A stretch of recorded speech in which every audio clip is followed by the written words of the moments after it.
কি চাইলাম আর কি হয়ে গেল, একটা রেসিপি বানাইতে গেলে আরেকটা রেসিপি হয়ে গেল গা। তো এটা কি কারণ হলো আজকে আপনাদের কাছে সব বলবো। তো সবাই পুরো ভিডিওটা দেখবেন, তাহলে বুঝতে পারবেন। তো আমি অন্য একটা রেসিপি তৈরি করতে চাইছিলাম, কিন্তু হয়ে গেল আরেকটা। সবাই দেখতে থাকুন। আসসালামু আলাইকুম ফ্রেন্ড, সবাই কেমন আছেন? আশা করি আল্লাহর রহমতে সবাই ভালো আছেন। আমি আলহামদুলিল্লাহ অনেক ভালো আছি। তো আজকে ডিমের পাটির সাপটা পিঠা বানাবো, ডিম দিয়েই শুধু। তো এটা আমি কিভাবে তৈরি করলাম, তবে আমি অন্য একটা রেসিপি বানাইতে চাইছিলাম, কিন্তু হয়ে গেছে আরেকটা। যেটা বানাইতে চাইছি সেটা হয় নাই। তো সে কী জন্য হলো না আজকে, সেটা আপনার সাথে সবার সাথে বিস্তারিত আলোচনা করব। তো সবাই আশা করি আল্লাহর রহমতে সবাই ভালো আছে, আমি আলহামদুলিল্লাহ অনেক ভালো আছি। তো এই যে দেখুন, এখানে আমি 2টা ডিম নিয়েছি। তো আমি চাইছিলাম ডিমের ফর্ম তৈরি করতে, মানে ডিমের ফর্মই কেক বানাইতে চাইছিলাম। তো একটা ভুলের কারণে সেটা আমার হলো না। তো এরকম ভুল আপনারাও করবেন না। তো আপনাদের বলে দিই, যারা ডিমের ফর্মই বানাইতে চান, তো কি অনেক সময় বিট করলে ফর্মই হয় না। তো কী জন্য হয় না সেটাই আপনাদের সাথে শেয়ার করব। তো এই যে দেখুন, আমার ডিমের কুসুমটা ভেঙে গেল। এটা আমি সাবধানে তুলতে পারিনি। তো এটা ভাঙার কারণেই সেটা ফর্মিটা হয় নাই।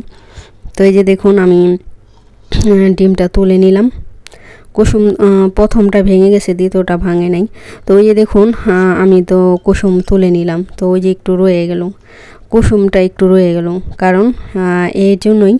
আর ডিমের ফর্মি তৈরি করতে হলে সাদা অংশই লাগবে, হলুদ অংশ থাকলে ডিমের ফর্মি হবে না। তো প্রথমে ফার্স্ট অল্প একটু চিনি দিয়ে দিলাম, তারপরে এখন বিট করব।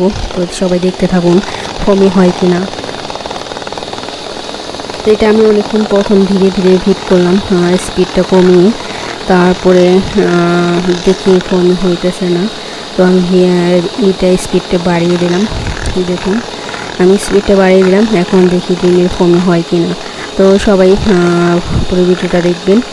তো এজন্য আমি একটা রেসিপি তৈরি করতে গিয়ে আমার আরেকটা পরে চিন্তা করলাম, তাহলে অন্য একটা তৈরি করি।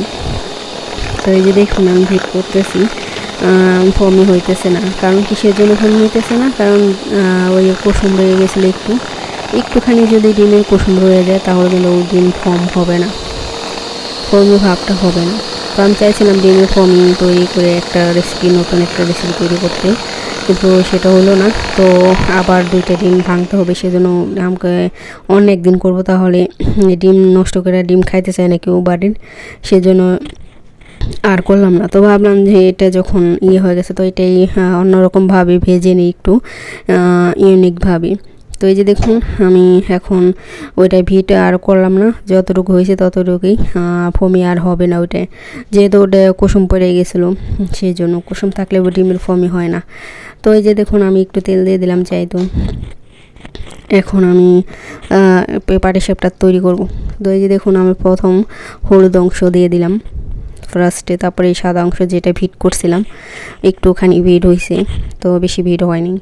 তো এইভাবে আমি ডিমের কালারফুল একটু হলুদ, একটু সাদা, একটু হলুদ, একটু সাদা, একটু মানে এইভাবে আমি ডিমটা দেবো। একটু সময় লাগবে এটা দিতে। তো এটা তো খুব তাড়াতাড়ি দেওয়া যায় না, কারণ তাড়াতাড়ি দিলে ছত্রায় ভত্রায় যাবে, মানে একজনে ধীরে সুস্থে চামচ দিয়ে আস্তে আস্তে দিতেছি। আর এখানে একটা স্টিকার দিয়ে দিছি মাঝখানে। তো ওখানে যেহেতু এটা মানে স্টিলের চুলা, তো এটা কিন্তু সব চেহারা বোঝা যায়, মানে চেহারা দেখা যায় আয়নার মতন। সেজন্য মানে চেহারা দেখা যাইতেছে পুরোপুরি, সেজন্য ওইটা দিয়ে দিছি আমি স্টিকারটা। তো তো যেহেতু আমরা ক্যামেরার সামনে আসি না, ক্যামেরার আড়ালে আমরা ভিডিও বানাই, সেজন্য ওইটা দিয়ে দিছি। তো এই যে দেখুন, আমি এই সব ডিমের ইটা দিয়ে দিতেছি, এক সাইড সাদা অংশ, আর এক সাইড। আর আমার এখানে মানে চুলার উপরে মানে সাইডে মানে বড় স্ট্যান্ড নাই, ভেঙে গেছে, স্ট্যান্ডটা ভেঙে গেছে। আর আমি স্ট্যান্ড লাগাইতে গেলে খালি মোবাইলই পড়ে যায় বারে বারে, বিরক্ত লাগে। তো এক সময় যদি চুলার উপরে মোবাইলটা পড়ে যায়, চুলায় বাস্ট হয়ে যাবো মোবাইল, মানে এই জন্য স্ট্যান্ডটা ভালো মতো লাগাইতে পারিনি। আছে আমার ছোটো স্ট্যান্ড, তো এই চুলার মানে কোন সাইডে মানে বসাবো, মানে এক এক সময় বসালে পুরোপুরি দেখা যায় না, এই জন্য আমি এক সাইড করে মানে পুরো চুলার পুরাটা উঠায় নাই, মানে এক সাইড করে উঠছে। তো সেজন্য স্ট্যান্ডটা মানে ছোট, বড়টা ভেঙে গেছে, বড় একটা আরেকটা আছে কিনবো, স্ট্যান্ড কিনবো। তো আমি বিশেষ করে আর কি আগুনের সাইডে কমই আনি মোবাইলটে, বিশেষ করে মানে যখন রান্না করে হাতে নিয়েই করি বেশিরভাগ। তো স্ট্যান্ড বিরক্ত লাগে রান্নার সময়, আর তেল ছিটকে মিটকে আসে, এর জন্য ভয় লাগে আরও। তো মোবাইলের আমার কাজ অনেক জায়গায়, আসলে রান্নার ভিডিও কিন্তু অনেক কঠিন, রান্না ভিডিও করা অনেক কষ্ট। মোবাইলের কাছের ভিতরে মানে টাচের ভিতরের তেল মেল ছিটে অনেক জায়গায় ঠুসকা পড়ে গেছে মোবাইলে।